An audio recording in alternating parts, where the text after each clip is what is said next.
Hi, I'm Ann Ward, and I'm so happy you're here. Welcome to my studio. In this video, I wanted to share how I make more time to make art. So sometimes I'll be working in the studio on really large paintings, and it's great to take a break and work smaller. And working smaller in the garden also helps me connect to, in this instance, really the feeling of appreciation. So I thought it'd be fun to share that process and share the materials that I'm using and the equipment.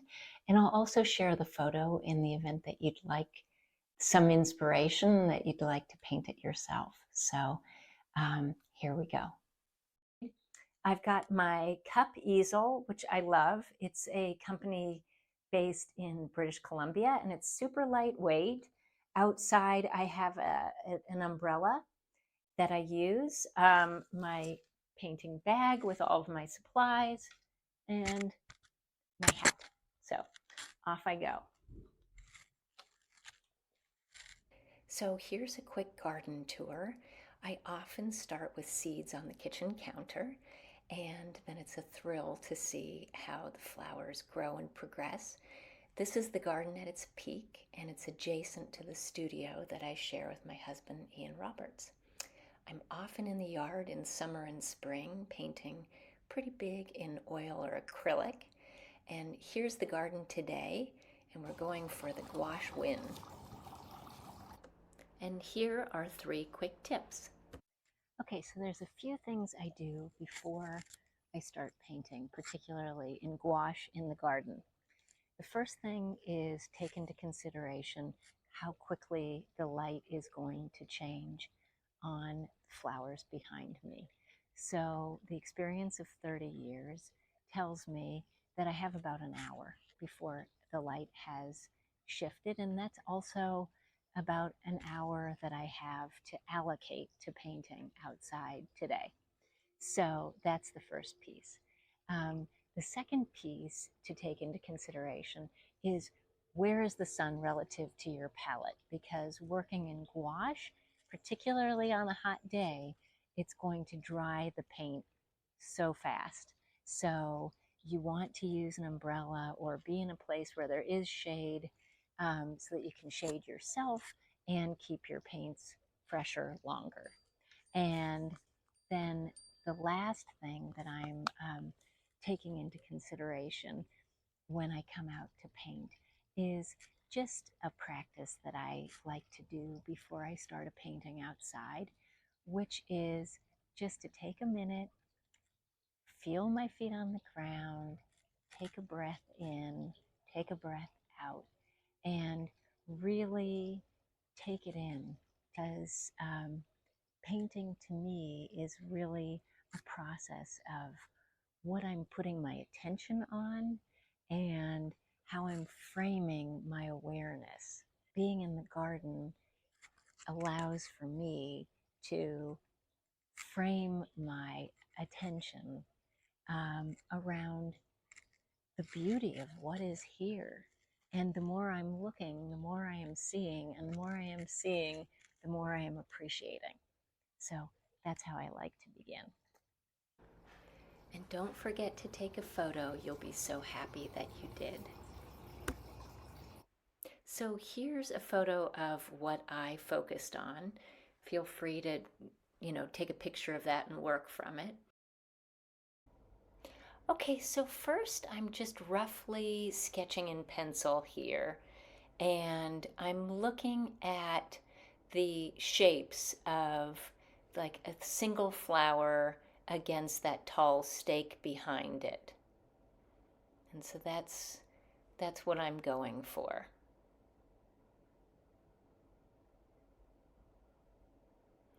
And the first thing I'll do is start with a big brush.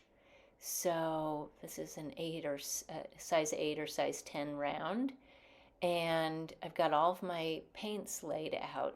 And for this particular painting, I'm going to start with the area, the, the mass of the shape that has the most chroma. And so I'll add a fair amount of water to just get that first wash in and cover the area, cover the, first the flowers. And I try to work big shapes and then start carving them up. So big shapes to smaller shapes and big brushes to smaller brushes. And because these flowers are, a bit more specific, I'm not using, a giant brush on this particular one, but I'm using an 8 or a 10.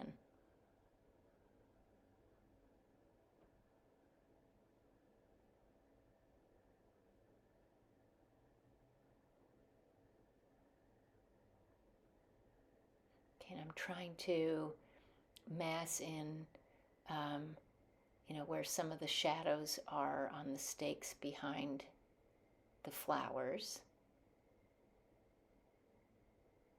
And as I go, I'm just comparing one shape to the next shape. I'm squinting and I'm refining as I go. And sometimes in gouache, you can, the first lay-in can have the most chroma, and it might dry a little bit darker or it might dry a little flatter. So sometimes I'll push the intensity up as I'm blocking something in, and maybe a little bit lighter than it actually is. And then because of the way gouache behaves, and then I'll start putting in the dark areas with a big brush and cover the whole canvas, and then I'll begin refining those shapes.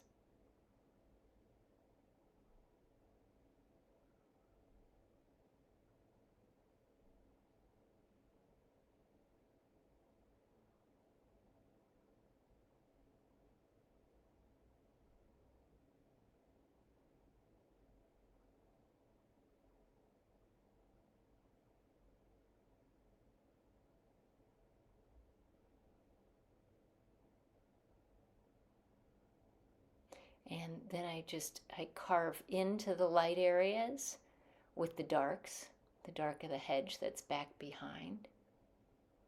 And then, carve back into some of the lighter areas. Like there's a beautiful pattern that can exist when you're painting out in the garden. And so you just keep squinting and then use the darks to carve out and sort of pop the lights forward.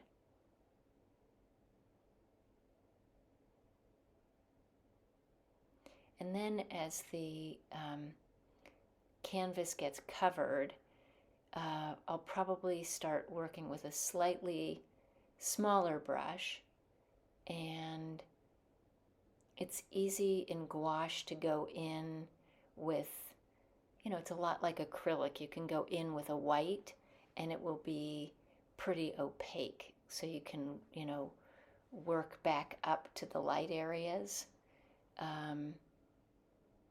So that's what I'm doing there, and then just continuing to carve and refine the shapes of things.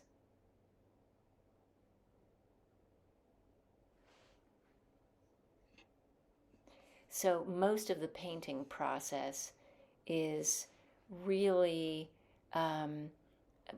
painting one big shape area, comparing it to the other, and then it's only at the very end that I'm getting a smaller brush out to really pop the lights.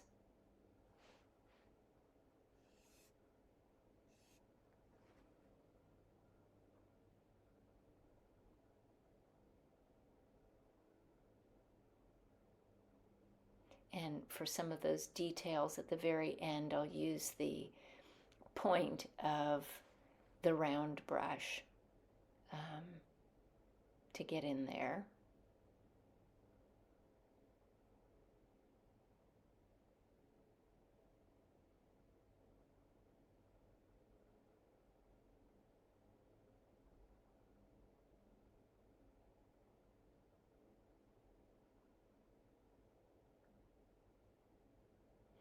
And the flat side of that stake is sort of a purplish color, and which is nice against the yellow. So I'm just blocking that in, and that's it. That's the sketch.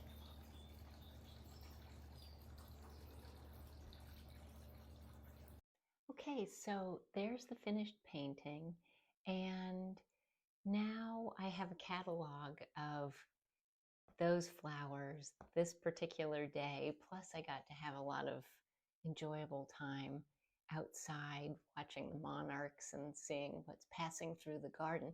But the most important piece is I got to make use of a small snippet of time to create. So I hope this video inspires you to make use of those small moments and stay creative. Okay, see you next time.